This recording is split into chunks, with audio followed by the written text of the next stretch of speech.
Lors de l'ouverture de la session ordinaire de mars 2025, le président de l'Assemblée provinciale de la Tshopo, Mathéus Kanga Londimo, a lancé un appel à la vigilance et à l'unité face aux défis sécuritaires actuels. S'adressant aux députés provinciaux, il a exhorté les habitants de Kisangani à ne pas céder à la panique face aux rumeurs d'une avancée des rebelles du M23, soutenus par des forces étrangères.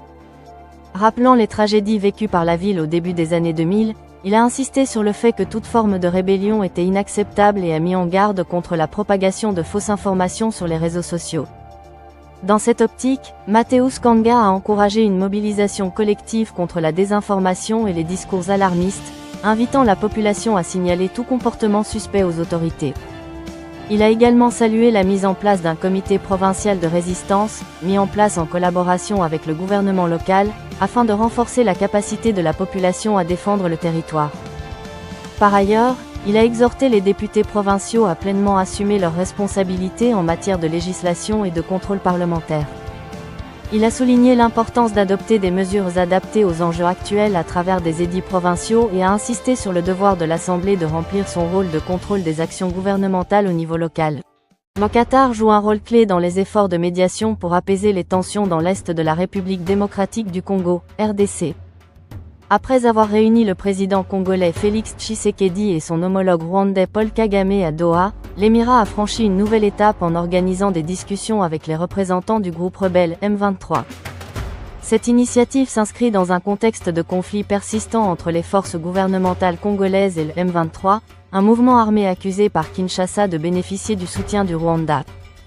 La rencontre entre Tshisekedi et Kagame, facilitée par l'émir du Qatar, visait à instaurer un dialogue en vue d'une désescalade militaire et d'un retour à la paix. Quelques jours après cette réunion, Doha a invité des membres du M23 à la table des négociations, dans le but de poursuivre les discussions et de chercher des solutions concrètes à la crise qui secoue l'Est du Congo. Si cette initiative diplomatique a été saluée par plusieurs observateurs, certains estiment que le processus reste fragile en raison des divergences profondes entre les différentes parties impliquées. D'un côté, le gouvernement congolais insiste sur la nécessité d'un cessez-le-feu immédiat et du retrait du M23 des zones occupées.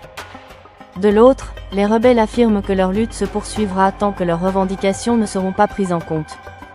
Ces tensions rendent les négociations complexes, malgré les efforts du Qatar pour faciliter un compromis acceptable.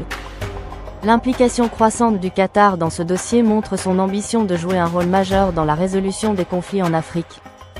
Reste à savoir si cette médiation aboutira à une véritable avancée ou si les combats se poursuivront, au détriment des populations civiles qui subissent les conséquences de cette crise depuis trop longtemps. Merci de suivre et abonnez-vous pour ne rien rater sur la RDC et dans le monde.